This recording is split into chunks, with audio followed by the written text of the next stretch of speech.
learning. There eventually was a karate. Well, first it was a judo school that opened up downtown Cincinnati on Vine Street. A gentleman by the name of Ray Hughes had a judo school. We passed by it, my folks and I said, "Oh my God, Dad, there's a judo school. I know some. Let me go in there." No, we're uptown where folks didn't go. You didn't go to a white man establishment back then, you know, in the late 50s and 60s.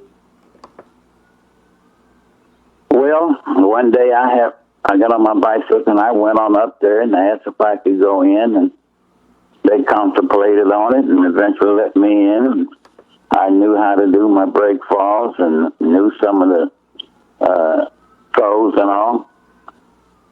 So I was accepted to go into the school and train with them. And I became the uke. I become the one everybody threw around. And again, the judo instructors were just as bad. They want to see how fast can they get you to quit. And I just hung in there. And later, two gentlemen, Harvey Eubanks and William Dimitri, was karate guys, and they wanted to open up a little karate class in the back of the judo school. And boy, didn't that suit me well, because I definitely wanted to learn some more karate. Ron Williams had, after 5 or 6 years, promoted me to a black belt in karate. So I was out on the hog, man. I'm tough now. But back then, you didn't wear any of the belts except for the belts that was awarded in that school. And you couldn't even wear your judo belt into a karate class. So I had to start over. I knew some of the katas, the taioken, the peon katas, and all the block punches, strike kicks, and all. But we had to learn their way, different style. Ray Hughes was strict enough with the judo, but now being able to go in the back room and learn some more martial art, karate, boy, I'm getting the whole table full. Harvey Eubank was teaching this style of Goju karate, a little different, more harder. I adapted to it very well, became very proficient in that. And Bill Dimitrick had a different system of Kempo, Shotokan, and his teaching was a little different. All these instructors trying to see how fast they can get you to quit. But I hung in there, even with Dimitrick class, after he kind of took over the karate aspect. It was a little competition of what style was going to be taught, who was going to be the head instructor, you might kind of say. Mr. T, we had a gentleman come in from China. Yeah. To the University of Cincinnati. The University of Cincinnati, their major university, engineering college. He was an exchange student from China. Mm-hmm. And he learned to the school and came in, wanted to know, would it be all right for him to teach some of the classes? Now, I already thought these instructors was crazy. Ron Williams, who was one of my first teachers, and then Harvey Eubanks, now Bill Dimitrick, but this Chinaman, boy, he didn't have some different techniques. Now we're really going to learn some softer Kung Fu system. Yeah. Being versed a little bit from what Ron Williams has showed me, some of the Kung Fu there, I was adapting to it very well, but his method of training was extremely hard. Now, we're already doing fingertips, knuckle push-ups. He come in with wrist push-ups and had a rope we had to kick over. You had to get your knee up to your chest to throw a front kick. Had to stand on one leg, blindfold. Had to spar with your feet tied together. What? Now, you have seen, Mr. T, you've seen some kumite. You've seen some fighting. Yeah.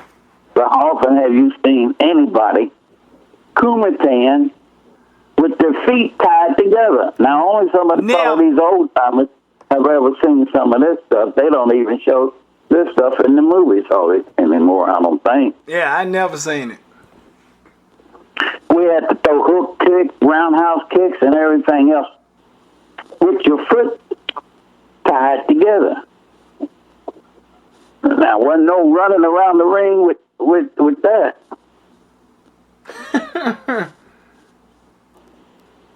So there was a lot of distinction as to what style of karate the school was going to be teaching, and why is one instructor trying to be harder and stricter than the other. But these instructors, man, they would make you go outside and train and punch, kick in the rain, the snow. You run around in the dojo, duck hops, and everything else, man. They were just so strict. It wasn't about the finance. They wasn't trying to see how many students they could get. Every instructor wanted to see how fast he can get to quit. But I hung in there. The school soon went under.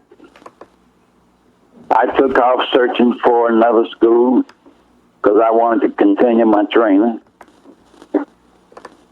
There was another judo school way out on Reading Road. I was studying some more judo with this gentleman. Glenn Osborne was his name. Some of the old-time judo guys probably remember Master Osborne out on Reading Road there. Yeah.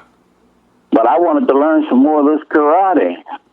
Then later on, Mr. T, there was another judo school down the road pretty much had opened up, and they had some karate in it. Now, back in the days, everything was judo, with a little karate in the back room. Ah. Well, likewise, at this judo school, they had this karate guy named Jim Wax. Jim Wax was teaching now another style of karate, Shorin Ryu. He studied with Ansei Yushiro. Bill Dimitrick was one of the top instructors back then at the time. He was studying Shotokan, and he had been overseas back and forth after he gotten out of the military. And he had learned from Dr. Shitoshi.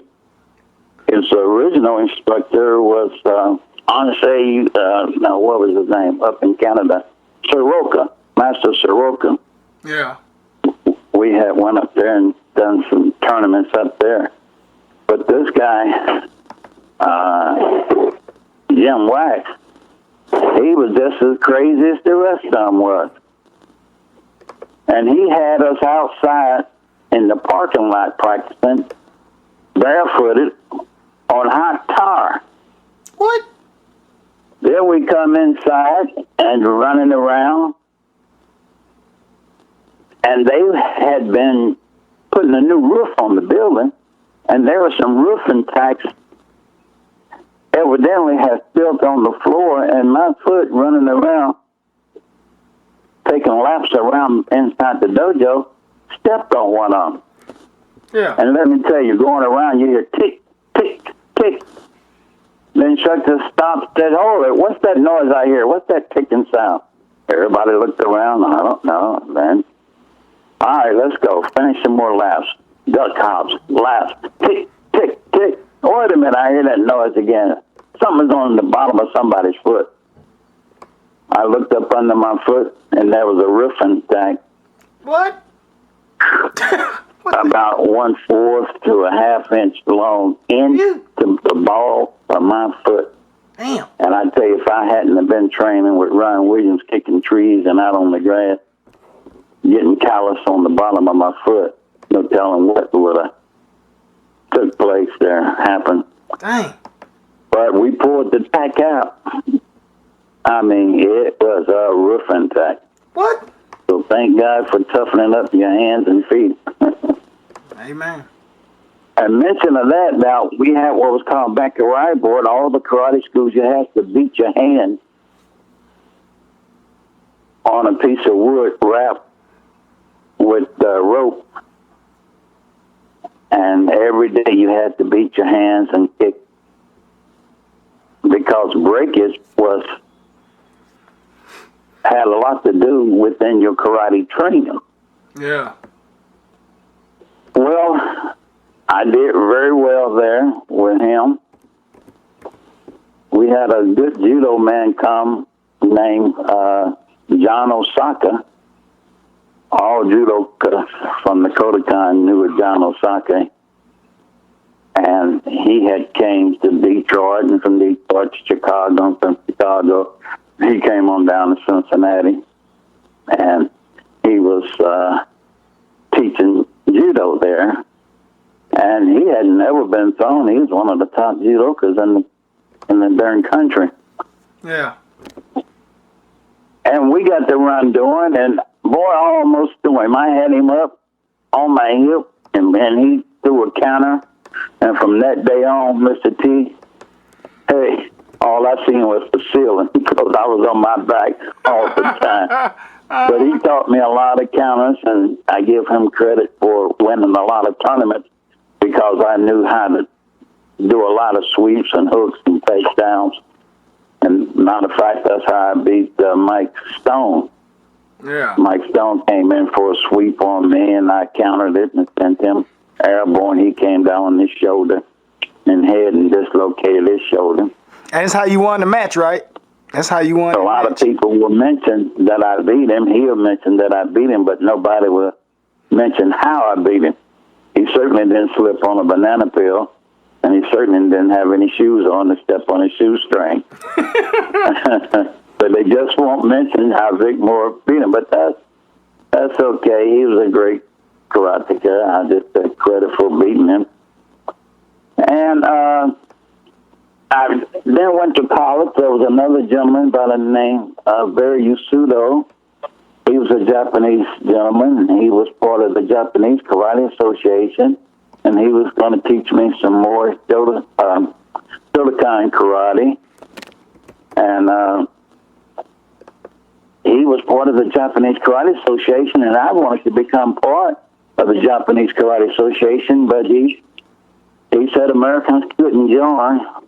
I took it as maybe black couldn't join, being a minority, but he taught me some more Shotokan karate. And I was taking engineering at the university, Central State University. And when I come home, they wouldn't hire a black person as an apprentice or anything. All you could do is get a labor job. I wanted to be an engineer, and that's what I was going to college for. I told my mom, I said, Mom, why should we spend all this money going to college into a career that, a black person can't get into? I said, well, I'm going to just quit. And after being there for a couple of years, she said, well, if you quit, what kind of work are you going to do, boy? I said, well, I can do karate. I know karate. You can't make no living at that karate, that juju stuff, though. I said, I'm pretty darn good at it. Yes, I can, So I had opened up a karate school on Beekman Avenue in Cumminsville. That's where my first karate school was. I had all these different karate instructors that taught me all this good karate. I done studied every day, 7 days a week, as many hours as I could put in. And even while I was in college, I was